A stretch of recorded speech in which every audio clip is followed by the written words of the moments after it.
Howdy everyone, it's Reese, aka Bearman Prime here on this January the 19th. Welcome back to my Read the Bible in a Year series. Thank you for joining me once again. Card in the top right hand corner for the rest of the playlist. Hit that subscribe and notification bell so you keep caught up. So yesterday we saw how God came down to Jacob while he was traveling in a vision, in a dream, and uh, gave him the same promise and blessing that he gave to Abraham and Isaac, how he would make him a great nation through his descendants.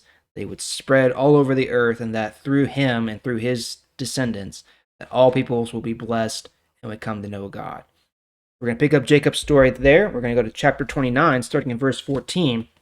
So at this point, Jacob has made his way back to Haran to near his grandfather Abraham's country, and he's going to find his how are they related? I think his uncle Laban, who we met back previously. That it was when the servant met Rebekah. We're going to pick up in verse 14. Then Laban said, "This is wonderful. You are from my own family." So Jacob stayed with Laban for a month. One day Laban said to Jacob, "You are a relative of mine. It is not right for you to continue working for me without pay. What should I pay you?" Now Laban had two daughters. The older was Leah, and the younger was Rachel. Leah's eyes were gentle, but Rachel was beautiful. Jacob loved Rachel. So he said to Laban, "I will work 7 years for you if you will allow me to marry your daughter Rachel."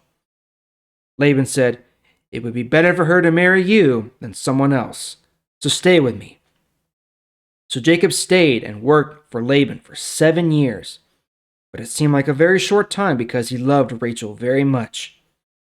After 7 years, Jacob said to Laban, "Give me Rachel so that I can marry her. My time of work for you is finished."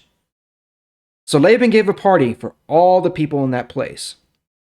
That night, Laban brought his daughter Leah to Jacob. Jacob and Leah had sexual relations together. Laban gave his maid Zilpah to his daughter to be her maid. In the morning, Jacob saw that it was Leah he had slept with, and he said to Laban, "You have tricked me. I worked hard for you so that I could marry Rachel. Why did you trick me?"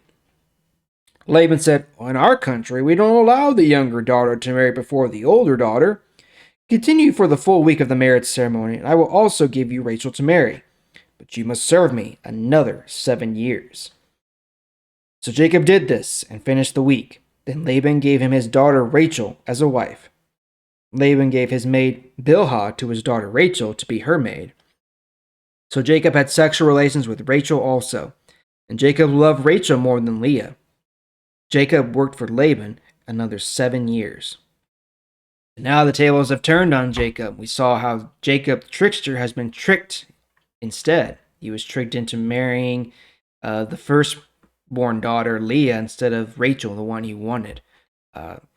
Don't get too much description other than Rachel was obviously more good looking than Leah, and Jacob favored Rachel more than Leah. But I don't know if we'll cover it in this plan or not, but I know that in the book that we see that Leah is the blessed one, that is through her line of children that will produce eventually the ones that will be the parents of Jesus Christ, the earthly parents of Jesus Christ.